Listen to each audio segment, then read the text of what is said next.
Evangelho de Mateus capítulo 9. Jesus cura um paralítico. Entrando Jesus num barco, atravessou o mar e foi para a sua própria cidade. Alguns homens trouxeram-lhe um paralítico, deitado numa cama. Vendo a fé que eles tinham, Jesus disse ao paralítico: "Tenha bom ânimo, filho, os seus pecados estão perdoados." Diante disso, alguns mestres da lei disseram a si mesmos: "Este homem está blasfemando."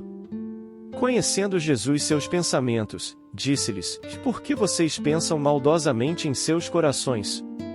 Que é mais fácil dizer: os seus pecados estão perdoados, ou levante-se e ande?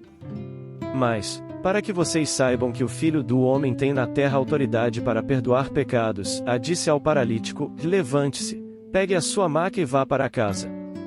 Ele se levantou e foi. Vendo isso, a multidão ficou cheia de temor e glorificou a Deus, que dera tal autoridade aos homens. O chamado de Mateus. Passando por ali, Jesus viu um homem chamado Mateus, sentado na coletoria, e disse-lhe: siga-me. Mateus levantou-se e o seguiu. Estando Jesus em casa, foram comer com ele seus discípulos muitos publicanos e pecadores. Vendo isso, os fariseus perguntaram aos discípulos dele: por que o mestre de vocês come com publicanos e pecadores? Ouvindo isso, Jesus disse: não são os que têm saúde que precisam de médico, mas sim os doentes. Vão aprender o que significa isto: desejo misericórdia, não sacrifícios.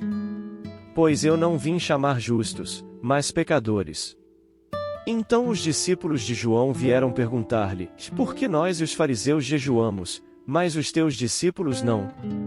Jesus respondeu: como podem os convidados do noivo ficar de luto enquanto o noivo está com eles? Virão dias quando o noivo lhe será tirado, e então jejuarão. Ninguém põe remendo de pano novo em roupa velha, pois o remendo forçará a roupa, tornando pior o rasgo. Nem se põe vinho novo em vasilhas de couro velhas, se o fizer, as vasilhas se rebentarão, o vinho se derramará e as vasilhas se estragarão. Pelo contrário, põe-se vinho novo em vasilhas de couro novas, e ambos se conservam. O poder de Jesus sobre a doença e a morte.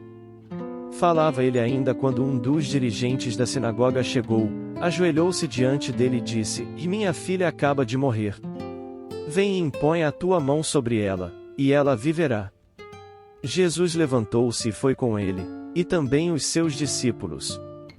Nisso uma mulher que havia 12 anos vinha sofrendo de uma hemorragia, chegou por trás dele e tocou na borda do seu manto.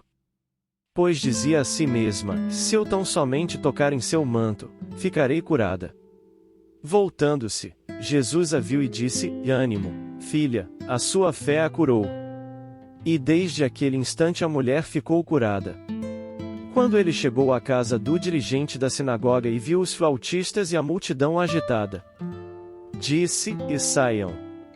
A menina não está morta, mas dorme. Todos começaram a rir dele. Depois que a multidão se afastou, ele entrou e tomou a menina pela mão, e ela se levantou. A notícia deste acontecimento espalhou-se por toda aquela região. A cura de 2 cegos e de um mudo. Saindo Jesus dali, 2 cegos o seguiram, clamando: Filho de Davi, tem misericórdia de nós. Entrando ele em casa, os cegos se aproximaram, e ele lhes perguntou: e vocês creem que eu sou capaz de fazer isso?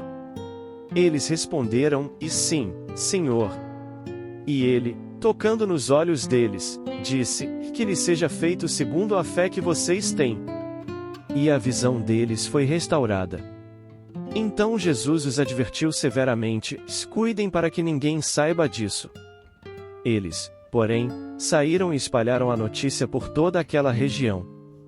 Enquanto eles se retiravam, foi levado a Jesus um homem endemoninhado que não podia falar. Quando o demônio foi expulso, o mudo começou a falar. A multidão ficou admirada e disse: nunca se viu nada parecido em Israel. Mas os fariseus diziam: é pelo príncipe dos demônios que ele expulsa demônios. Poucos são os trabalhadores.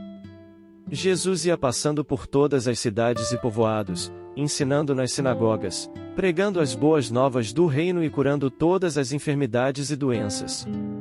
Ao ver as multidões, teve compaixão delas, porque estavam aflitas e desamparadas, como ovelhas sem pastor. Então disse aos seus discípulos: a seara é grande, mas os trabalhadores são poucos.